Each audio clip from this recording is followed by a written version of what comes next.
Let me move on to a different subject then and see if you can give me a straight answer on this. Has Labour got a woman problem? What did you make of some of your colleagues' behaviour in the House of Commons earlier this week? Lloyd Russell-Moyle and Ben Bradshaw both shouting down female MPs for standing up for women's rights. That was wrong, wasn't it? We don't have a women problem. We've got Well, you do, because Rosie Duffield, one of your own MPs, says you do. We've got fantastic, strong women in the Labour Party. I work for one, Rachel Reeves, our Shadow Chancellor. Should these women be shouted down in the House then? But to go to the second part of what you said, no, she shouldn't have been, of course not. People, you should be able to give their view. Shouldn't Lloyd Russell-Moyle be disciplined then? It wasn't just his rhetoric in the House. He then quite bizarrely went and sat on the Tory benches, very close to Miriam Cates, who had made a point about women's rights and safe spaces for women, in a bid to intimidate her. That is appalling and disgraceful behaviour in the House, isn't it? You know, I do not know what he was doing, crossing the floor of the House to, you know, as your viewers will know, and there's the opposition side and the government side, you don't do that.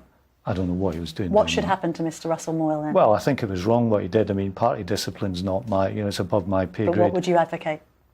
I would advocate, let people, this is a really sensitive issue, this issue that people have been talking about people changing their gender and what the law should be and how that should be recognised.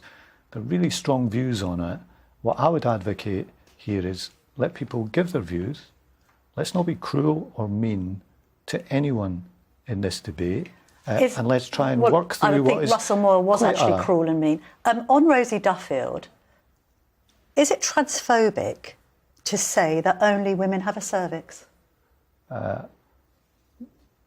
Look, I'm not going to use, you know, a term like transphobic. Rosie Duffield's entitled to say what she should say. But would you agree with her that only women can have a cervix? Look, and why are you reluctant to say that? I mean, I'm asking you a biological fact, really, to confirm a biological fact.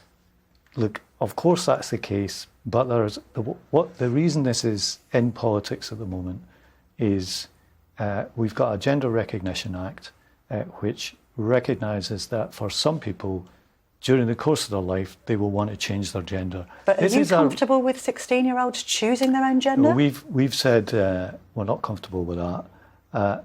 Now, I think politics has to work this through, has to do it in a sensitive way. As I say, it has to do it without being cruel or mean to anyone, and in a way that people can express their views, not through kind of, you know, you can't say that, and this outrage here. But what you're advocating, if I may say, Mr McFadden, is a degree more kindness in politics, which is not what I think we witnessed from your Labour colleagues in the week, perhaps.